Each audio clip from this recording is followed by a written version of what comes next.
Hey Oviedo, it's Brady Mashram with today's Main Minute. Attention juniors and seniors interested in playing or cheering for Power to Puff. Sign-ups close this Thursday afternoon. Sign-up links can be found on the junior and senior eCampus class pages.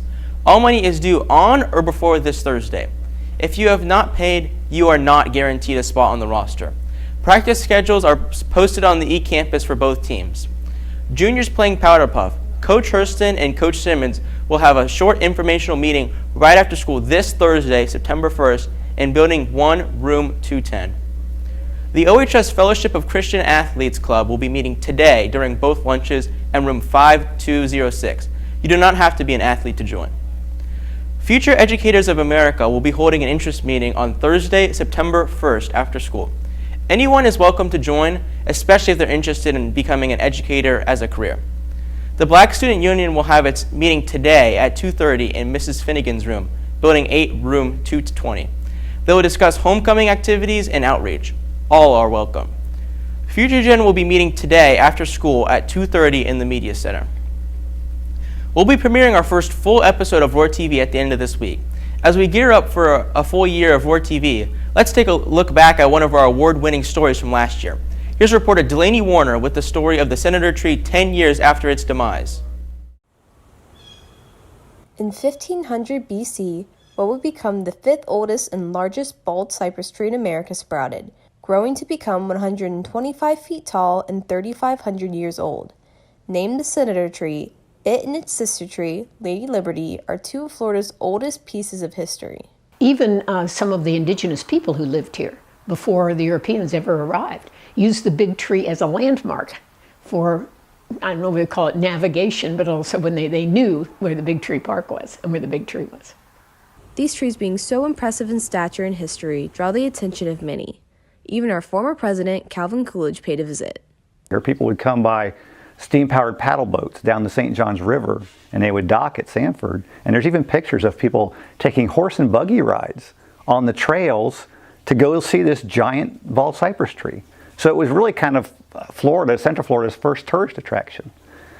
Despite the park's protocols, just over 10 years ago, the Senator tree burned down, thanks to a woman who decided to smoke crystal meth inside of it. So after a while, they just said, yeah, it's going to fall. And it was really hard for us to imagine something that had been there for 3,500 years was going to fall, and we were going to be there. And eventually it did do that. There was a crack and a groan, and it fell and collapsed kind of on itself with a big thud, and there was just silence for minutes. We were all just in shock. It was a really moving experience and really sad.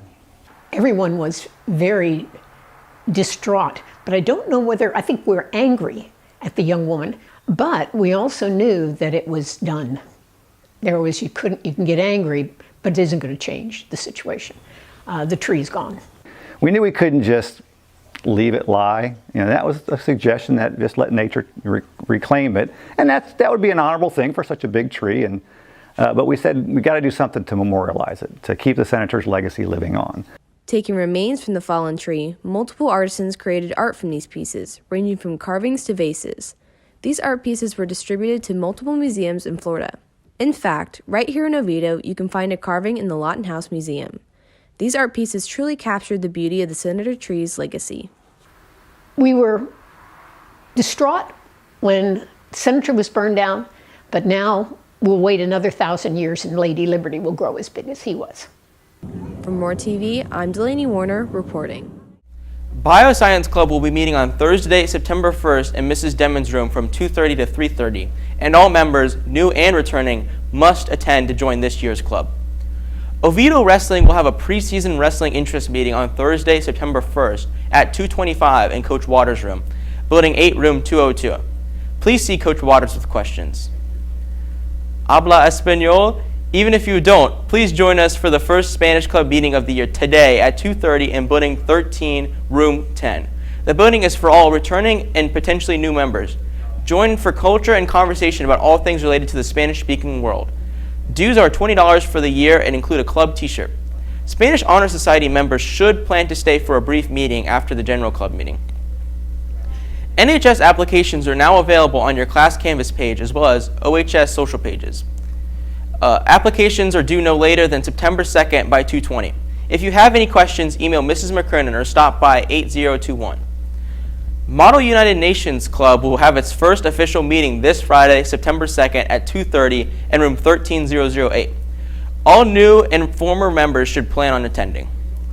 That's all we have for you today, Oviedo. Have a great day and go Lions!